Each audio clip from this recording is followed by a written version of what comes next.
దళిత social media కార్యకర్త ప్రేమ్ కుమార్ ను ఎవరు తీసుకెళ్లారో ఎక్కడికి తీసుకెళ్లారో తెలియడం లేదు అని ఆయన కుటుంబీకులు ఆందోళన వ్యక్తం చేస్తున్నారు. గుర్తు తెలియని వ్యక్తులు అర్ధరాత్రి ఇంటికొచ్చి తలుపులు బద్దలు కొట్టి భయానక వాతావరణం సృష్టించి ప్రేమ్ కుమార్ ను తీసుకెళ్లారు అని ఆయన భార్య, కుటుంబ సభ్యులు ఆవేదన వ్యక్తం చేశారు. ఆయనకు ఏదైనా జరిగితే ప్రభుత్వానిదే బాధ్యత అని వారు అంటున్నారు.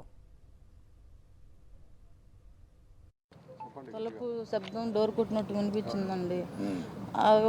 ఆగకుండా కంటిన్యూగా పావుగంట సేపు కొడుతున్నారు. నాకేం అర్థం కాక ముందర నేను వచ్చి తలుపు తీశాను. తీస్తే ప్రేమ ఉన్నారమ్మా, ఎవరండి మీరంటే ప్రేమ ఉన్నారమ్మా అన్నారు. ఉన్నారండి, పిలవండి అన్నారు. పిలుస్తానన్నాను. వచ్చి పిలిచేలోపు కరెంటు లేదేంటి, ఇంట్లో కరెంట్ అని లైట్లు మొత్తం వేసినా కూడా కరెంటు లేదు, రావట్లేదు. అందరికీ ఉంది, మాకు లేదు. ఎవరు వచ్చారు ఏందో అని చెప్పి తను వెళ్ళి చూస్తాను, ఎవరండి మీరు అనే లోపు చుట్టూ నలుగురు ఒకేసారి ఇంకా కదలనీయకుండా ఉంచేశారు. ఎవరండి మీరు, ఎవరు మీరు అంటే తర్వాత చెప్తాను రండి అని తీసుకొని వెళ్ళిపోతున్నారండి. కారు దాకా మనిషిని ఇట్లా లుంగి మీదే బట్టలు కూడా వేసుకుంటాను, కనీసం బ్రష్ కూడా చేసి వస్తానన్న అన్న కూడా టైం అంటూ ఛాన్స్ అంటూ ఇవ్వలేదు. టాబ్లెట్స్ కూడా తీసుకొని ఇవ్వలేదు. వాళ్ళు మేము చెప్పింది వింటలేదు. అదే పని మడబట్టుకొని బాగా తీసుకెళ్ళి లాక్కొని వెళ్ళిపోయారు. ఇంకా అక్కడికి వెళ్ళిన తర్వాత కారులో ఇంకా ఇద్దరు ఉన్నారు. వీళ్ళు ఒక 5గురు మొత్తం కలిసి ఒక బందీని పట్టుకున్నట్టుగా పట్టుకొని చేతులు అలాగే కారులో దురుసుగా నెట్టేశారండి. అది చూసి ఇంకా భయం వేసి ఎవరు మీరు అని పిల్ల భయంతో కారు ఎదురుగా నేను కారు ఎదురుగా ఉంటే మమ్మల్ని దూసుకొని ఇలా నెట్టేసి ఇంకా వెళ్ళిపోయారు. మాకేం చేయాలో అర్థం కాక ఆ టైంలో ఇంకా 3 గంటల టైంలో మాకేం అర్థం కాలేదు.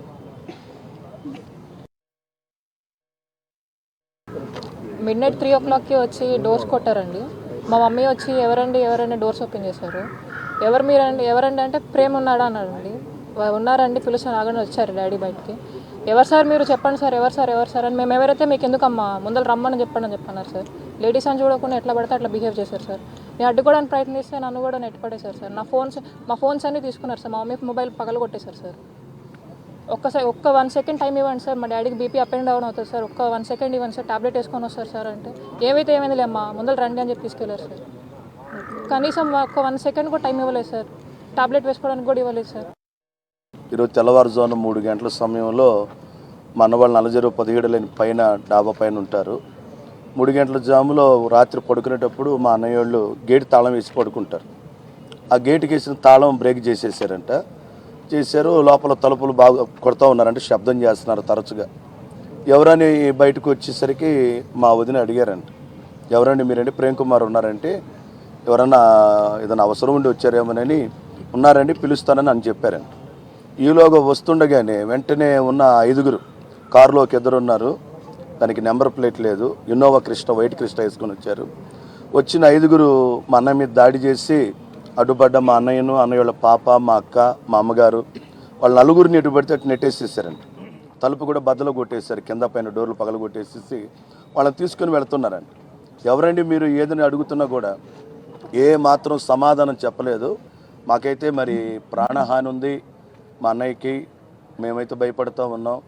గవర్నమెంట్ వారు కలుగు చేసుకొని తగిన చర్యలు తీసుకోవాలని మాకెవరన్నది సమాచారం లేదండి.